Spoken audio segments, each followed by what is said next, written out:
Hello friends, good morning. Actually आज का topic हमारा रहेगा दर्पण। सुनने में बड़ा अजीब नाम है, शायद आप लोगों ने कोई कोई व्यक्ति तो पहली बार सुना होगा कि दर्पण होता क्या है। लेकिन अगर इंग्लिश में बोला जाए इस शब्दों को तो दर्पण मतलब होता है मिरर।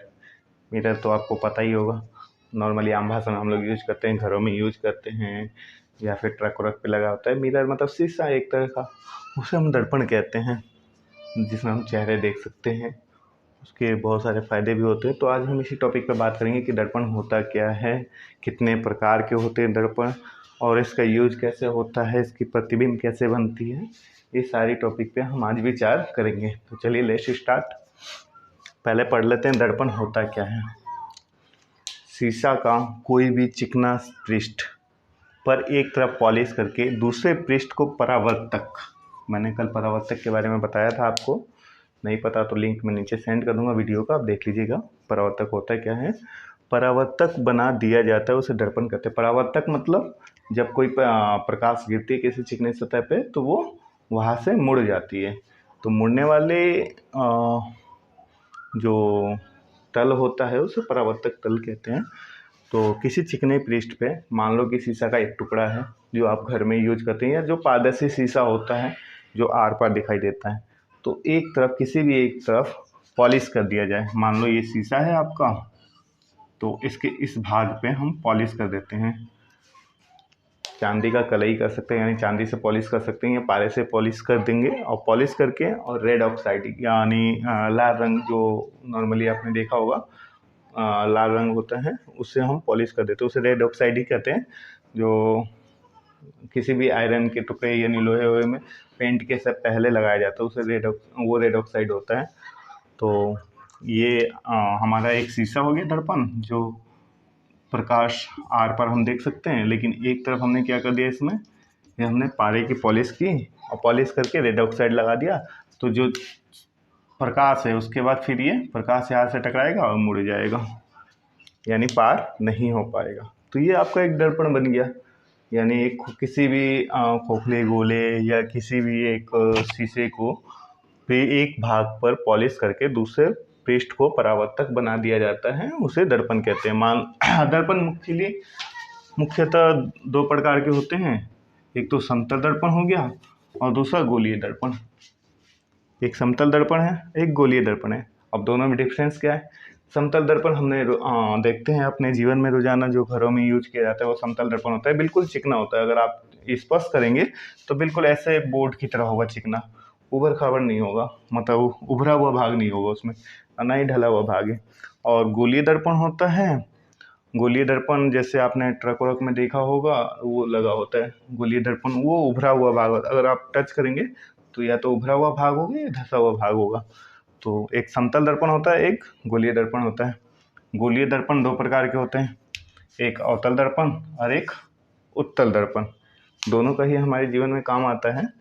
तो यहाँ पे दो प्रकार मैंने बता दिया। अब गोलीय दर्पण, अब देखिए मैं बना के दिखाता हूँ एक उदाहरण। अगर आप यहाँ पे पहले तो गोलीय दर्पण समझो क्या है।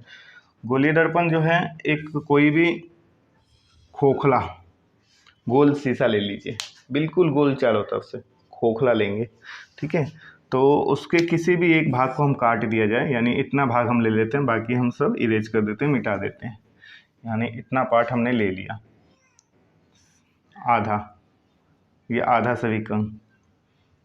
तो ये हमारा गोलीय दर्पण होगा जब एक किसी भी एक साइड में, या तो इस साइड में चाहे इस साइड में, किसी भी एक साइड में आप पारे की पॉलिश या चांदी की पॉलिश करके रेड ऑक्साइड चढ़ा दीजिए, यानी एक ही भाग इसका दिखाई देना चाहिए, ठीक है। तो ये गोल टाइप का होता है, इसलिए गोलीय दर्पण, क्योंकि गोल किसी शीशे के कटा हुआ भाग होता है ये, तो इसलिए गोलीय दर्पण कहलाता है। अब देखिए गोलीय दर्पण दो प्रकार का मैंने बताया था, अवतल और उत्तल। अब दोनों में डिफरेंस क्या है। अगर सपोज करो अवतल दर्पण की बात करते हैं। अवतल दर्पण में जो उभरा हुआ तल होता है, मतलब जो ऊंचा वाला तल होता है, अगर उसे पॉलिश कर दिया जाए तो जो बचा हुआ भाग होता है, जब प्रकाश वहां से परावर्तित होती है तो उसे अवतल दर्पण कहते हैं। सपोज करो कि जो हमने ये पूरा गोलीय दर्पण लिया था, इसे इरेज कर दो।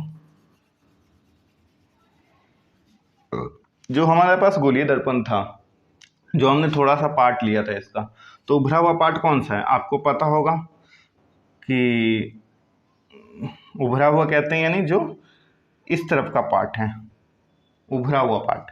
जब इसे हम पॉलिश कर देंगे, यानी यहाँ पे हम पॉलिश कर दिए और यहाँ से प्रकाश नहीं जाएगा, यानी प्रकाश गिरेगा यहाँ पे और यहीं से मुड़ जाएगा, ठीक है।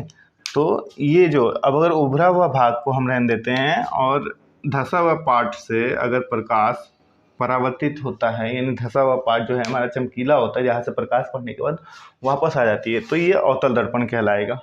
अगर सेम इसी का उल्टा मान लो ये गोलीय दर्पण का छोटा सा भाग है और इसका धंसा हुआ भाग कौन सा है, अंदर वाला, अगर इसे पॉलिश कर दिया जाए और रेड ऑक्साइड चढ़ा दिया जाए, यानी इधर से प्रकाश पारी नहीं होगा, प्रकाश इस पे गिरेगा उभरे हुए भाग पे और उभरे हुए भाग से निकल जाएगा, तो ये जो होता है वो उत्तल दर्पण होता है। दोनों दर्पण में डिफरेंस, अगर हम पॉलिश बाहर साइड से करेंगे उभरे हुए भाग से तो वो अवतल दर्पण कहलाएगा। अगर पॉलिश हम अंदर के भाग से करते हैं और उभरा हुआ तल जो है हमारा चमकीला रह जाता है तो उत्तल दर्पण कहलाता है। ये दोनों दर्पण का डिफरेंस है।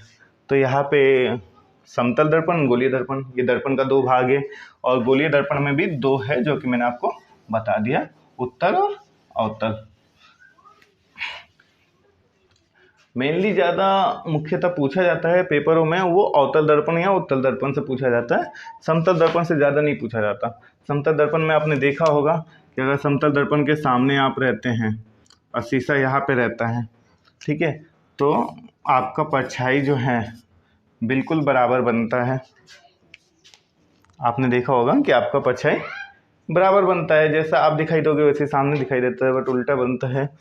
तो और गोलीय दर्पण में क्या होता है, या तो छोटा बनता है या बड़ा बनता है, तो ऐसे गोलीय दर्पण में होता है।